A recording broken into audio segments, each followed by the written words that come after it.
नमस्कार, रीवा 24 न्यूज़ की ताज़ा तरीन खबरों के साथ मैं शैलेंद्र। सबसे पहले प्रमुख खबरें। नशे में धुत मरीज के परिजनों ने अस्पताल में मचाया उत्पात। अज्ञात व्यक्ति की मिली लाश, पुलिस कर रही मामले की पड़ताल। पुलिस विभाग द्वारा क्रिकेट टूर्नामेंट का किया गया आयोजन। रीवा के एक छात्र का मध्य प्रदेश नाट्य विद्यालय में हुआ चयन और दिव्यात्मा शिविर में देखा गया दिव्यांगों का हुजूम। खबरें विस्तार से। नशे में धुत मरीज के परिजनों ने मचाया संजय गांधी अस्पताल में उत्पात। स्टाफ के साथ अभद्रता करते हुए मारपीट व परिसर में तोड़फोड़ भी की। बीती रात नशे में धुत होकर मरीज के परिजन 2 दर्जन से अधिक की संख्या में 2 बोलेरो से पहुंचे और संजय गांधी अस्पताल के डॉक्टर, नर्स समेत अन्य स्टाफ के साथ अभद्रता की। साथ ही उपद्रवियों द्वारा शासकीय संपत्ति को भी नुकसान पहुंचाया गया है। पुलिस ने 3 आरोपियों को हिरासत में ले लिया है।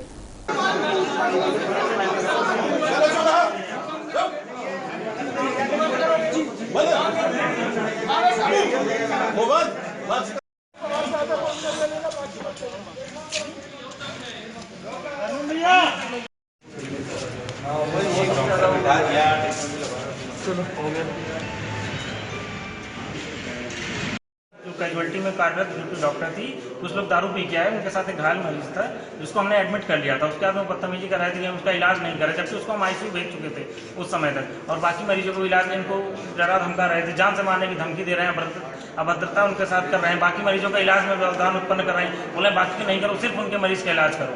सर तोड़फोड़ भी की है अस्पताल में, वहाँ पर गाली गलौज की, कुर्सी टेबल मरीज को एक्सरे कराने के लिए भेजा। एक साथ 100 नेता लेके आएंगे, 1000 लोग लेके आएंगे। सर आगे अभी आप लोग क्या चाहते हैं? अभी हम लोगों की जिला एक्शन लिया जाए। जी, कोई हर बार यही आते हैं, मारपीट करते हैं हमारे साथ में और चले जाते हैं, कोई चले जाता है।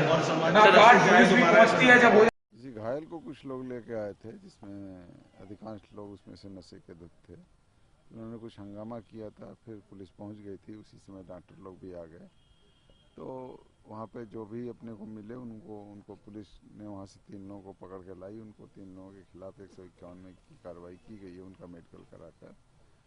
डॉक्टरों की तरफ से मैं अभी तक कोई रिपोर्ट करना नहीं आया था, तो जो भी पुलिस द्वारा प्रिवेंटिव कार्रवाई की जा सकती है वो कार्रवाई की गई। इसको पहले करो,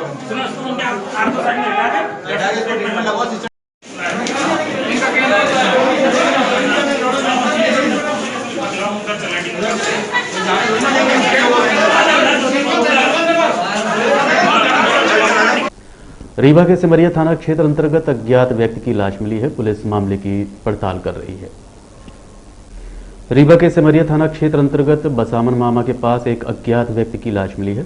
स्थानीय लोगों की सूचना पर मौके पर पहुंचकर पुलिस ने शव को अपने कब्जे में लेते हुए मामले की पड़ताल की है। इस मामले में रीवा एसपी से रीवा 24 न्यूज़ ने बात की। उन्होंने क्या कहा, आप सुनिए। हत्या का मामला नहीं है, डेड बॉडी मिली है। डेड बॉडी मिली है, 7-8 दिन पुरानी डेड बॉडी है, जिसमें बसावन मामा के पास मिली है। पुलिस की टीम गई है, एफएसएल की टीम गई है, तो उसको जांच करेगी, फिर हम लाश का पीएम कराएंगे। 4-5 दिन पुरानी लाश बताइए। हाँ, 6-7 दिन पुरानी लाश से बदबू आ रही है, कीड़े वगैरह की बता रहे हैं, कुछ ऐसा कुछ है, तो लाश पुरानी। पुलिस विभाग द्वारा क्रिकेट टूर्नामेंट का आयोजन किया गया है। अवधेश प्रताप सिंह स्टेडियम में क्रिकेट मैच का आयोजन किया गया, जिसमें आज पुलिस 11 और अधिवक्ता 11 के बीच मैच हुआ। इस टूर्नामेंट का प्रमुख उद्देश्य है आपसी सद्भावना और आपसी व्यवस्था में सुधार लाना। इस संबंध में रीवा 24 न्यूज़ ने रीवा एसपी राकेश सिंह से बात की। उन्होंने क्या कहा, आप खुद सुनिए। पुलिस 11 और अधिवक्ता 11 के बीच मैच हो रहा है, मैत्री मैच है, और ये बहुत ज़रूरी है कि अलग अलग विभागों के साथ पुलिस का मैच हो, अलग अलग समुदायों के साथ पुलिस का मैच हो। ये समाज में सद्भावना और आपसी व्यवस्था को बेहतर करने की दिशा में भी प्रयास होता है, और खेल के जरिए जो है एक आपस के संबंधों का जो विकास होता है, कहीं न कहीं शहर के लिए, उस शहर के लिए फ़ायदेमंद होता है। तो इस तरह का मैच का आयोजन होते रहना चाहिए, और जो मैच हो रहा है इसी काम में भी आया हूँ, और ये मैच बहुत अच्छा चल रहा है। बालक ने उम्मीदों पे पानी फेर दिया।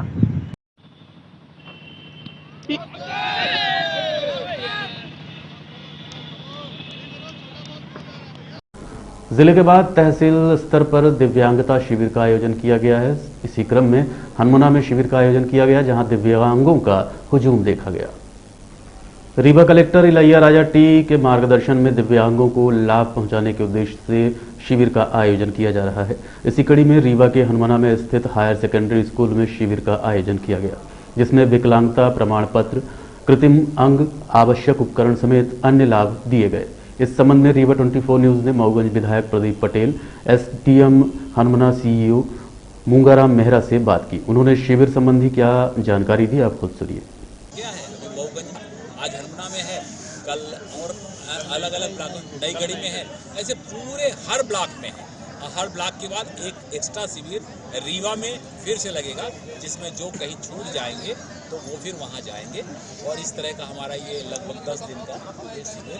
सर, पूरे जिले में आपके अथक प्रयास से ही दिव्यांग शिविर लग रहे हैं, तो इसमें आपके मन में कैसा पहले विचार आया कि दिव्यांगों के लिए शिविर लगवाया जाए? जब गाँव में जाते हैं तो सामान्यतः हमारे इस ट्राइबल बेल्ट में जो दिव्यांग मिलते थे उनको शासकीय सुविधा, किसी को गाड़ी, किसी को साइकिल, किसी को बैसाखी, किसी को और ऐसे ट्राई साइकिल, इस तरह की चीज़ों की उनको डिमांड रहती थी। और वो डिमांड पूरी करने के लिए हमें लगा कि कोई अगर शिविर लग जाए, तो हमने जब बात की सामाजिक न्याय विभाग में, सामाजिक न्याय विभाग ने बोला कि आपके कई बार ऐसे बताए हैं कि इस तरह के लोगों की ज़रूरत है, तो एक शिविर लगवाइए। और जब शिविर लगवाने की बात हुई तो मैंने लिखा पढ़ी की तो उसमें हमको ये सौभाग्य मिल गया कि आज हम दिव्यांगों की सेवा कर पा रहे हैं। सर, कुछ दिव्यांग शिविर में किसी कारणवश जो नहीं आ पाए हैं, उनके लिए आगे क्या व्यवस्था की जाएगी? प्रयास ये किया गया है कि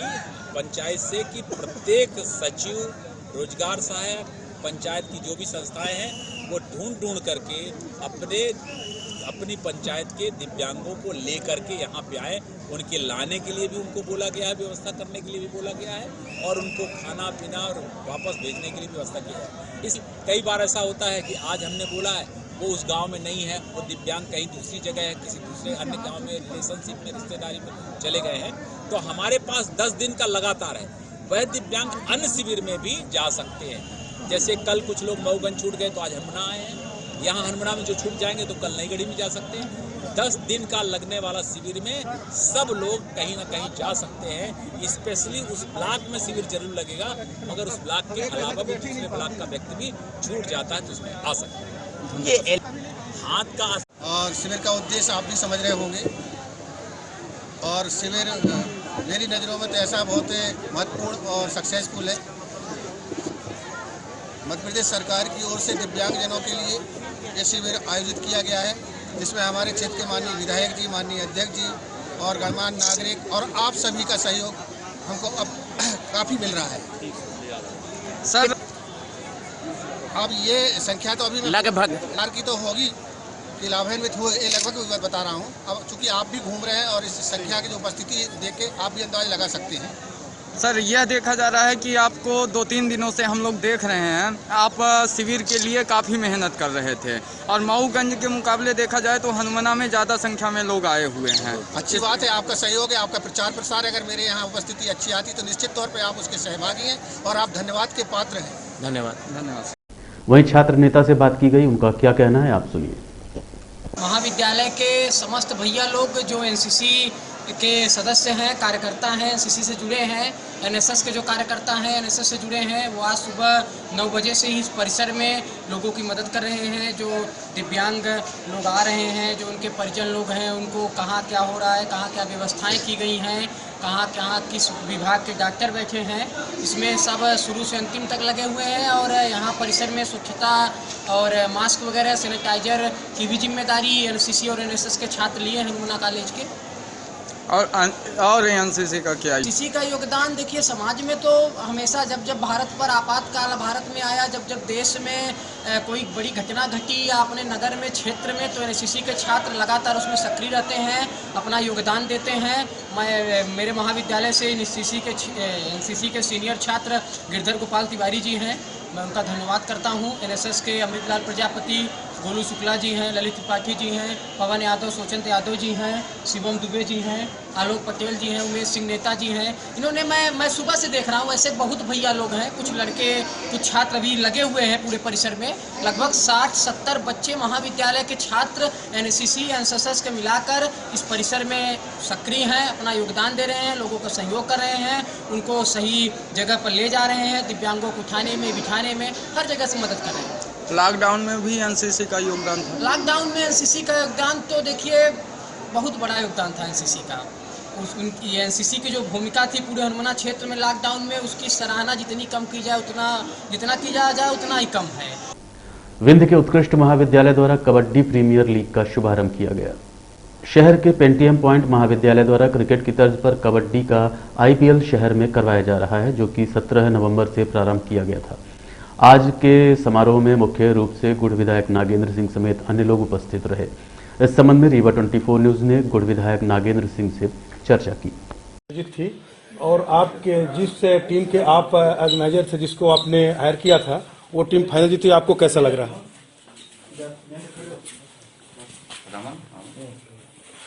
मैं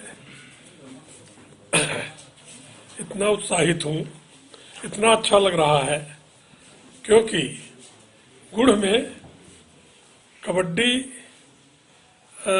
कम रूप में की जाती थी गुड़ क्षेत्र में। इसके लिए रीवा जिले के अन्य क्षेत्र जैसे सिरमौर वगैरह ज़्यादा थे। खेल कोई भी हो, खेल के आयोजन में मुख्य रूप से जो प्रतिभागी हैं, सबसे अच्छी बात होती है कि वो खेल के मैदान तक ही एक दूसरे के दुश्मन रहते हैं। उसके बाद खेल के बाहर वो जिंदगी भर बहुत अच्छे मित्र रहते हैं। और खेल की जो खेल भावना है, स्पोर्ट स्पिरिट, वही हम सबको एक अच्छा इंसान और अच्छा नागरिक बनाने की प्रेरणा देती है। गुड़ रीवा संभाग में अव्वल रहा, इसके लिए मैं कष्टहरनाथ बाबा और भैरवनाथ जी को प्रणाम करता हूँ। उनका आशीर्वाद रहा, नहीं तो जो मैच मैंने सिरमौर का देखा था तो मुझे उम्मीद कम ही थी। और सौरभ द्विवेदी का विशेष उल्लेख करूँगा कि वो बहुत अच्छे खिलाड़ी हैं और उनके रहते हमने जीत लिया, तो हम निश्चित रूप से इस बात को और भी गौरवान्वित महसूस करते हैं। हमारे एक एक खिलाड़ी ने अपने कौशल और अपने परिश्रम का परिचय दिया और अपने हुनर को आगे लाकर गुड़ को आगे लाए। रीवा जिले में इस टूर्नामेंट के आयोजन के बाद कबड्डी ही नहीं, अन्य खेलों का भी भविष्य और अच्छा बनेगा। कबड्डी के आयोजन में माननीय त्रिपाठी जी और अन्य उनके सहयोगियों ने जिस स्तर का ये आयोजन किया था, वो निश्चित रूप से एक अंतर्राष्ट्रीय स्तर से कम नहीं था। इसके लिए मैं पुनः उनको, अपने मोहनलाल जी वगैरह को, जो ये बहुत पुराने अच्छे खिलाड़ी हैं, हमारे क्षेत्र के हैं और हमारे हमेशा के मित्र रहे हैं, इन सब की मेहनत को बहुत बहुत साधुवाद, धन्यवाद और अभिनंदन इनकी मेहनत का करता हूँ। बहुत बहुत धन्यवाद। जय। बहुत बहुत धन्यवाद तिवारी जी। माननीय विधायक जी हमारे खेल कूद के क्षेत्र में हमारे सभी के गार्जियन स्वरूप हैं, उनकी जितनी प्रशंसा की जाए उतनी कम है। का खिताब सौरभ द्विवेदी को दिया गया है। आप सौरभ जी, आपको बहुत बहुत बधाई हो। यहाँ पर आकर के बेस्ट डिफेंडर का अवार्ड प्राप्त करें सुमित दीपंकर।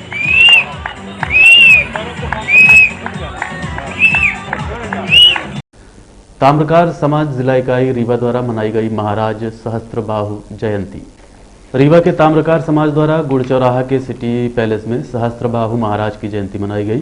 प्रतिवर्ष ये जयंती कार्यक्रम बड़े धूमधाम से मनाया जाता था, परंतु कोरोना काल के चलते इस बार कार्यक्रम को सूक्ष्म रूप दिया गया था। हवन पूजन आदि करके समाज के लोगों ने जयंती कार्यक्रम मनाया। इस संबंध में संबंधित जन से रीवा 24 न्यूज ने बात की। महाराज की जय। विगत कई सालों से हम लोग तो बहुत धूमधाम से सहस्त्रबाहु जयंती मनाते थे। इसके लिए सुबह हवन पूजन का कार्यक्रम होता था, साइकिल और मोटरसाइकिल की रैली निकाली जाती थी, दोपहर में कलात्मक प्रतियोगिताएं होती थी और रात में सांस्कृतिक कार्यक्रम होते थे। मतलब 3 दिन का हम लोग का ये कार्यक्रम चलता था अब ये कोरोना काल के चलते सुरक्षा को ध्यान में रखते हुए हम लोगों ने यह काम पूजन और हवन तक सीमित कर दिया है और पूजन हवन के द्वारा अपने सहस्त्रबाहु महाराज की जयंती मना रहे हैं। और इसमें हमारे समाज के प्रबुद्ध जन सब एकत्रित हुए हैं और पूजन हवन के बाद प्रसाद का वितरण होगा। बस कोरोना को देखते हुए सीमित रूप से हम लोगों ने जयंती मनाने का निर्णय लिया। आज यह कार्यक्रम महाराज सहस्त्रबाहु जयंती के रूप में ताम्रकार समाज व कसेरा समाज के द्वारा हर वर्ष आज के ही दिन मनाया जाता है। कार्तिक मास के सप्तमी तिथि को हर वर्ष भगवान सहस्त्रबाहु महाराज के प्रकट होने के उपलक्ष्य में हमारे समाज द्वारा मनाया जाता है। देखते रहिए रीवा 24 न्यूज। मिलते हैं इस छोटे से ब्रेक के बाद। हड्डी जोड़ एवं रीढ़ रोग तथा स्त्री रोग एवं प्रसूति रोग का इलाज एक ही छत के नीचे। विघ्नहर्ता hospital and trauma centre, hotel landmark के पास, रतहरा, रीवा। डॉक्टर संतोष सोनी, पूर्व चिकित्सक, बॉम्बे हॉस्पिटल, मुंबई। हड्डी जोड़ एवं रीढ़ रोग विशेषज्ञ, छोटे चीरे एवं दूरबीन विधि द्वारा हाथ तथा पैर की हड्डियों का ऑपरेशन। गठियाबात, जटिल एवं बिगड़े हुए फ्रैक्चर का बेहतर इलाज करते हैं डॉक्टर संतोष सोनी। विघ्नहर्ता हॉस्पिटल ट्रॉमा सेंटर में ही स्त्री एवं प्रसूत रोग विशेषज्ञ डॉक्टर शैलजा सोनी भी उपलब्ध हैं, जिनकी देखरेख में नॉर्मल डिलीवरी, सिजेरियन ऑपरेशन एवं बच्चेदानी से संबंधित ऑपरेशन की बेहतर सुविधा। संतानहीन दंपत्ति तत्काल संपर्क करें। विघ्नहर्ता hospital and trauma centre, hotel landmark के पास, रतहरा, रीवा। सुविधाजनक एवं सफल इलाज हेतु आज ही संपर्क करें। विघ्नहर्ता hospital and trauma centre, hotel landmark के पास, रतहरा, रीवा। मोबाइल नंबर 7828781983 अथवा 8462956774 पर। कोरोना संक्रमण को लेकर जिला प्रशासन रीवा गंभीर हुआ है। नगर निगम व पुलिस प्रशासन द्वारा चालानी कार्यवाही की गई है। प्रदेश के मुखिया द्वारा गत दिवस कोरोना संक्रमण को लेकर समीक्षा की गई, जिसमें ये पाया गया कि कोरोना एक बार फिर तेजी से बढ़ रहा है। साथ ही प्रदेश के प्रत्येक जिलों को अलर्ट किया गया है। इसी क्रम में रीवा जिले में भी सतर्कता बरतते निगम प्रशासन व पुलिस विभाग को मास्क व पहनने वालों पर कार्रवाई करते देखा गया। साथ ही कोविड प्रोटोकॉल फॉलो करने के निर्देश दिए गए। ये मास्क के संबंध में लोग मास्क नहीं लगाते हैं, काफ़ी मात्रा में लोग लापरवाही बरत रहे हैं और दिन प्रतिदिन बहुत तेज़ी से बढ़ रहा है, इसलिए इसको फिर से अभियान चलाया गया है। माननीय कमिश्नर साहब का निर्देश है कि मास्क पहनाओ सबको। आज कितनी कार्रवाई की गई है और कहाँ कार्रवाई की जा रही है आपको? आज 12 चालान काटे हैं अभी हमारी रसीद खत्म हो गई, इसलिए हम फिर से लाएंगे और अभी ढेकहा में भी करेंगे। इधर बिछिया में चल रहा है, सिरमौर चौराहे में, इस तरह से हर रोडों में लगे हैं। अपने कितनी टीम काम कर रही है? 4 टीम काम कर रही है। हाँ। क्या नाम है आपका? आनंद पाल सिंह। ये निरंतर जारी रहेगी जब तक कंट्रोल। कहते हैं प्रतिभा किसी की मोहताज नहीं होती है। इसी क्रम में रीवा जिले के रंगकर्मी अमर द्विवेदी का मध्य प्रदेश नाट्य विद्यालय में चयन हुआ है। इसके पहले भी रीवा से 6 छात्र मध्य प्रदेश नाट्य विद्यालय में चयनित हुए हैं। शहर के कलाकारों और रंगकर्मियों ने इनकी इस उपलब्धि पर बधाई दी है। इसी क्रम में रीवा 24 न्यूज ने अमर द्विवेदी से बात की। हमारे साथ स्टूडियो में है अमर द्विवेदी। आप रंगकर्मी हैं और हाल ही में आपका मध्य प्रदेश नाट्य विद्यालय में चयन हुआ है। अमर, थोड़ा सा आप अपनी यात्रा के बारे में हमारे दर्शकों को बताएं। बिल्कुल। क्या है, मैंने शुरुआत की 4-5 साल पहले आज से ये इस रंगमंच में मैं आया। पहले मैं देखता था टीवी में, या कि जब भी टीवी में कोई भी किरदार देखता तो किरदार में लगता कि मुझे ये पुलिस बनना चाहिए, कलेक्टर बनना चाहिए। लेकिन जब थोड़ा और समझ में आया तो लगा कि अगर एक्टर मैं बनता हूँ भविष्य में जाके और एक सफल एक्टर अगर बनूंगा तो मेरी ये सारी चीज़ें, मेरा जो सपना है वो सब कुछ पूरा हो जाएगा। और एक्टिंग अभिनय एक ऐसा माध्यम है कि हम उससे किसी भी किरदार में और कोई भी मतलब पेशे में हम जा सकते हैं। अच्छा, तो ये मध्य प्रदेश नाट्य विद्यालय में जाने की प्रक्रिया क्या होती है और कैसे आपने इसकी तैयारी की? इसकी तैयारी में इसमें सबसे पहले तो आपको थिएटर के क्षेत्र में 2 वर्ष का अनुभव होना चाहिए और जिसमें आप 3 बड़े नाटकों में अभिनय किए हों और इन्हीं सबके साथ वहाँ से आता है कि आप स्पीच वगैरह तैयार करें जो आप वहाँ सुनाएं एक्टिंग भाव के साथ, कविताएं पढ़ना, ये सारी चीज़ें होती हैं। और इसका पहले प्राथमिक चयन कार्यशाला होती है, फिर अंतिम चयन कार्यशाला होती है। प्राथमिक चयन कार्यशाला 1 दिन की होती है जिसमें निर्णायक गण होते हैं, वो देखते हैं, सुनते हैं, ऑडिशन होता है। फिर इसके बाद अंतिम चयन कार्यशाला 4 दिन की होती है जिसमें 4 दिन में अलग अलग कार्य दिए जाते हैं, अलग अलग टास्क दिए जाते हैं, इम्प्रोवाइजेशन वगैरह। फिर उसके बाद जाके लिस्ट निकलती है। चलिए, बहुत बढ़िया, बहुत शुभकामनाएं आपको। कैसे शुरुआत की आपने थिएटर की? रंगमंच की रीवा में तो काफ़ी सालों से रंगमंच हो रहा है। रीवा में तो मैं गांव से पढ़ाई के लिए आया था। जी जी। तब मुझे पता नहीं था कि रीवा में रंगमंच होता है। हाँ हाँ। फिर एक बार मुझे मेरे दोस्त ने बताया कि मेरा नाटक ये देखने आना है। तो मैंने कहा भाई तुमने बताया नहीं कि ये भी होता है। तो उसके जरिए मैं वहाँ पहुँचा और अपने गुरु मनोज मिश्रा जी हैं, उनसे मिला। तो फिर उनके साथ लगातार मैंने काम किया। मुझे 3-4 साल हो गए उनके साथ काम करते हुए। अच्छा, पहला नाटक कौन सा था आपका? पहला नाटक मेरा हानूश था। अच्छा, आपने कई नाटक किए हैं। सबसे बढ़िया नाटक आपको कौन सा लगा? सबसे बढ़िया मुझे लगा टैक्स फ्री नाटक। हाँ, काफी अच्छा था और बिल्कुल वो काफी बुजुर्गों के ऊपर था। हाँ बिल्कुल। और वो नेत्रहीन लोगों के जीवन के बारे में था कि कैसे कोई व्यक्ति अगर निराश नहीं होना चाहिए किसी भी हालत में, और मतलब किसी भी कमी को भी लेकर हम एंजॉय कर सकते हैं। ये सारी चीजें थी और बहुत अच्छा हास्य नाटक था। जी। तो आपने कौन सी स्पीच सुनाई थी? थोड़ा सा हमारे दर्शकों को भी वो स्पीच सुनाए जिस स्पीच की वजह से आपका चयन हुआ था। बिल्कुल बिल्कुल सुनाना चाहेंगे। हानूश की स्पीच मैंने सुनाई थी। मुझे इस बात का बड़ा अफसोस है कि तुम सब लोग टाल मटोल की बातें कर रहे हो। अगर इस वक्त तुमने कमजोरी दिखाई और घड़ी को हाथ से जाने दिया तो लाट पादरी और सामंत मिलकर तुम्हारी हस्ती को ही नेस्तो नाबूद कर देंगे। ये साफ बात है कि गिरजे पर घड़ी को लगाने का ऐलान ही लाट पादरी ने हमें नीचा दिखाने के लिए किया है।